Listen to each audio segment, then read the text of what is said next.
Yo, yo, yo, yo, yo. You already know what it is. It's your boy. We back. Cage in the basement. Let's get it. Ultimate Madness 5. Man. Man.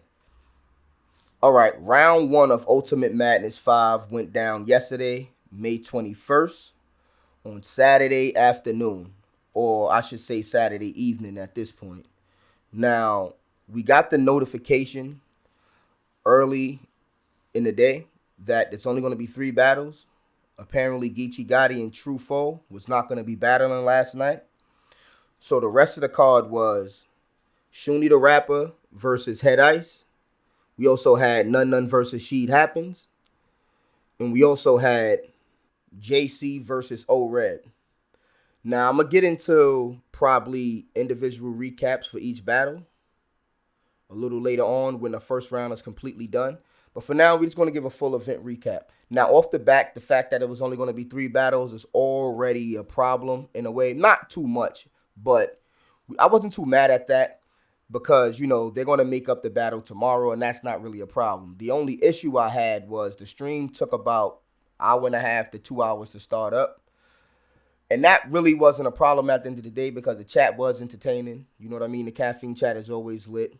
But we wasn't getting too many cues about what was going on from the URL staff if you wasn't on Twitter. And a lot of people don't usually be on Twitter, so a lot of people was confused just in the chat alone. There was no countdown. There was not much going on. You had other people going live on their individual caffeine channels.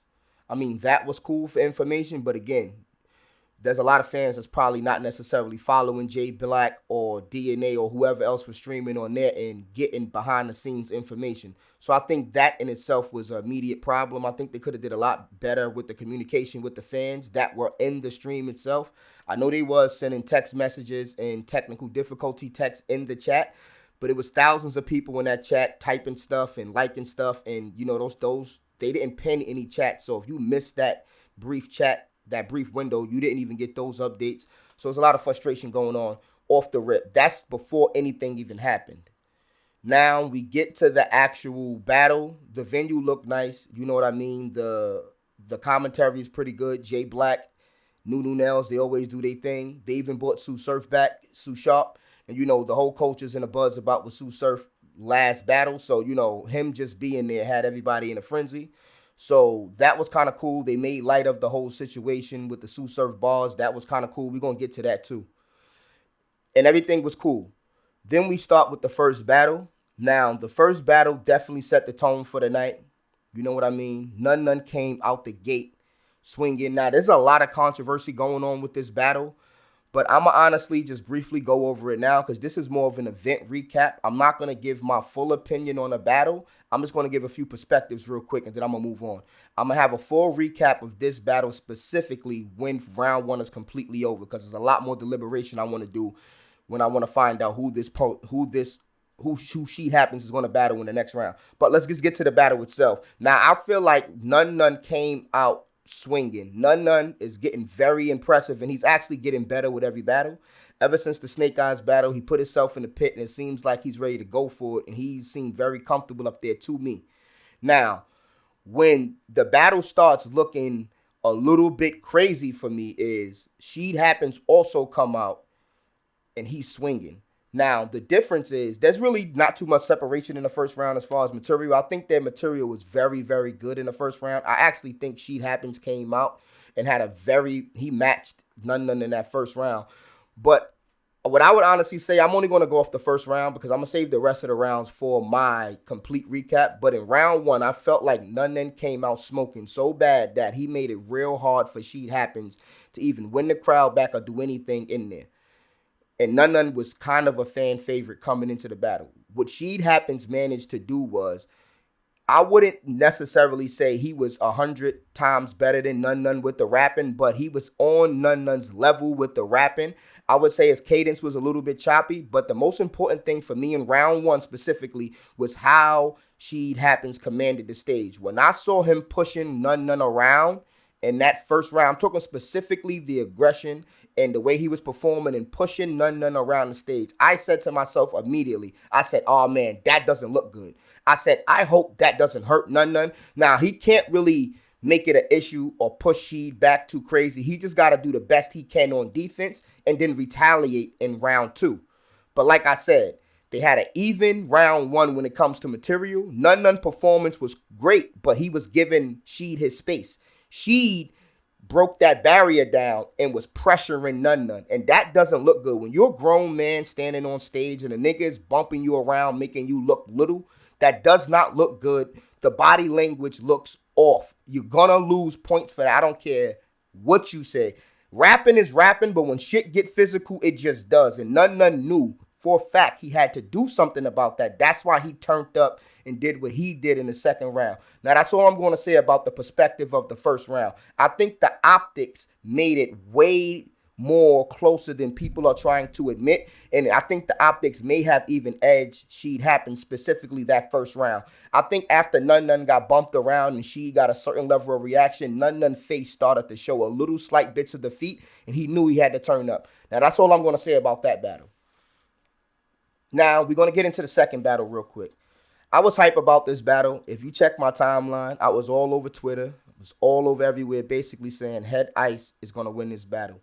Now, the reason why I say that is no secret that I'm a Head Ice fan, but I'm also a Shuni the Rapper fan. I didn't see a lot of people having this take on this battle, but to me, this was like almost a mirror match when it comes to male and female. If you're going to line Head Ice up with any female in the world, I can't see nobody else that raps in the formula, kind of how he raps, and has a certain aura about him than Shuni. I'm going to explain to you what I mean. Head Ice definitely, he's an older veteran. He's way older than everybody in the fucking culture. Now, that's not a diss, but he has the OG style, like an older uncle type of approach. He seems like he could have been anybody in the culture's uncle. And Shuni has that same vibe. To me, she's like the aunt of the culture. To me, she got the vibe of the older aunt. So to me, this was like a mirror match. Now, their styles with Shuni is a lot more with the punchlines and the more modern style. But Head Ice has his own style and his more of the old school flow. But I still think it was a mirror match when it comes to their aura. It was like the aunt versus the uncle. It was wild to me. Now, that's what I want to say about the perspective of the battle. So I was liking this battle coming into it off the rip. Now, the controversy for me is Shuni the Rapper came out smoking, and she was definitely a crowd favorite. I think it was a handful of dudes that even had Ice winning in any of the predictions. You know, a few niggas from the town and probably a few niggas that understand that real shit. But besides that, I don't think nobody had Ice winning. Nobody in the building either. So when Shuni started going off, it was lit. It was lit for Ice, and he knew he had uphill battle, but he didn't look worried. But then Shuni kind of slipped up, and she was stumbling up in the first round, and she got it back together. She didn't really choke. She got it back together, but she was super choppy, and I think she just cut her round because she didn't want to make it look any worse, and that was cool for me. And then Head Ice goes. Head Ice is shaking the building. When he did that little catch-up, how you upside down like ketchup in the crib, the room went on fire. Then the whole stream shut down. Now, I got a problem with this because I peeped a couple of things. Now, I don't know what was going on, but from what I could see, it looked like Shuni was telling Nunu to get her phone. Like, she didn't want to grab it, obviously, because that's going to look crazy. But Nunu said, get her phone. And I heard it clearly. And then Nunu went to grab the phone, and I guess Shuni was trying to go through her material and get her shit back. Now, if we would have had Head Ice bombing on Shuni in that first round, and then Shuni didn't have enough time to gather herself, and she got to go into the second, that second round would have probably looked way different. Now, we got a 45-minute break in between the first and second round. So Shuni had a lot of time to gather her thoughts, gather her composure, and get it together. And I'm kind of glad they did. But in a lot of ways, that's not fair to Ice because all the pressure he applied in round 1 was supposed to trickle over into round 2, and he probably would have got the battle clear, 3-0. But since Shuni got a chance to gather herself, she came back in that second round. She was able to remember her shit, and she was very potent. But I'm not going to be confident and say that she would have had that same intensity if they didn't have a 45-minute break. And it goes to show because in the third round, after Head Ice applied pressure again in the second, even though I don't got him winning that second round, he still came and made her not even be able to finish her third. Now, I'm not going to say it's all the pressure Ice was applying, but it goes to her lack of preparation and the fact that she wasn't prepared for this battle, even with the 45-minute break in between. Now, when it comes to Head Ice, he came in the third round and he knew Shuni spit like 8 to 16 bars. All he had to do, no more than 20 bars. All he had to do was just close his round out and he got this. But it seems like somebody said something real loud in the crowd and Head Ice looked dead at him and it threw him completely off. And he lost track and he was repeating his shit and he kind of had a 30-second pause in between his material. Probably 30, 40 seconds. Probably a little bit less. Anywhere from 20 to 40 seconds of a pause and he got it right back. But I'm not going to say that was a complete choke. It was a choke in the sense that he kept repeating the same line and he stopped completely. But it was more of a he got distracted opposed to he didn't know his material. Because, and that happens, but it's still a choke. He got it right back and then he got back on it. So you could say Shuni choked and like completely, not choked. Shuni stopped short, so she prevented a choke and only had about 30 seconds of material. Ice had a 30-second pause in between his material because of a distraction, which you got to classify as a choke. So I'm still giving Ice that third round. So that's the most controversy we got for the night. And then we get into JC and O-Red. Now, I'm not going to really give my full opinion on this battle. Again, we'll go over the first round. I think O-Red came out swinging. And again, O-Red was pushing JC all around the stage, and that did not look good. But JC has a way of nullifying that approach to him. When you take that bully approach, it doesn't really work. It only worked really one time when Twerk did it, the small intestine.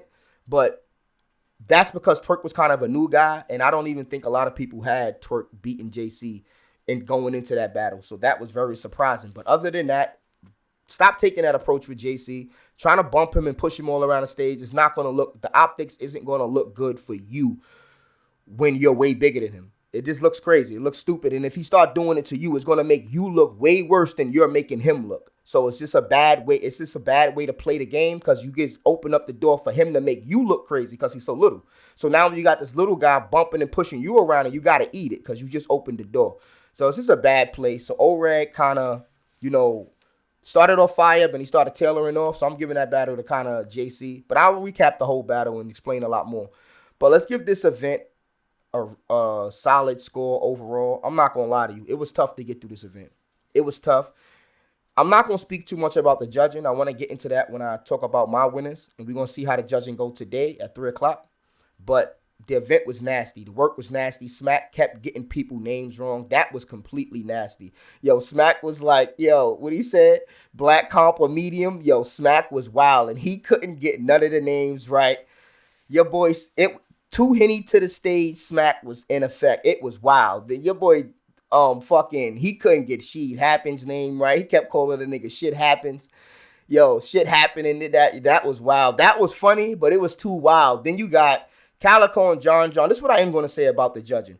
I'm not going to talk about the opinions. What I am going to say is when Smack called on them to do the judging, I'm not going to talk about their decisions. It's about they didn't look like they were prepared in the moment to be chosen at that time. Because when Smack first called Calico, he like, oh shit, I got to go first. Like, I understand. Maybe they thought, the people at home was going to go first or whatever. Maybe he wanted John to go first. I don't know. But it seemed like they wasn't fully ready to give their thoughts right there in the moment. Maybe they should have been a little bit more prepared as the battle was closing out so they know, all right, I got to figure out this shit and get it going. Because the same thing happened with the other battles when, John damn near forgot everything he was about to say standing there when Smack gave him the opportunity to speak first. So that's the only thing I want to say. They should be fully ready to articulate their thoughts when it's time to judge because we only got a few minutes. We only got a few seconds and we got to move on to the next battle. We don't need them up there fumbling their words and fumbling what they even think because it's going to look bad and their opinion is going to get discredited when they can't properly articulate how they feel. You know what I mean? That's the only thing I want to say. Other than that, I think the battles were pretty good. None did his thing. Sheed Happens did his thing. Shocked the world. Won the battle. Head Ice and Shuni was a delay, but, they still came out to play. I wish that wasn't a delay, though. That battle would have been way better if they would have went all the way through. And then JC put on the show with O-Red, so we can't be 100% mad. And at the end of the day, all this shit is free, so we can't complain at all. Only thing that's not free is our time and the energy we put into it. Other than that, I give this event a 6. Hopefully they get their shit together tonight and we have a dope event and we can get a 10 or plus event. We got all the headliners up tonight, all the big names, all the ex-champions are battling tonight. So this is going to be fire. I'm looking forward to it. And with that being said, you already know what it is. Cage in the basement. And we out, man.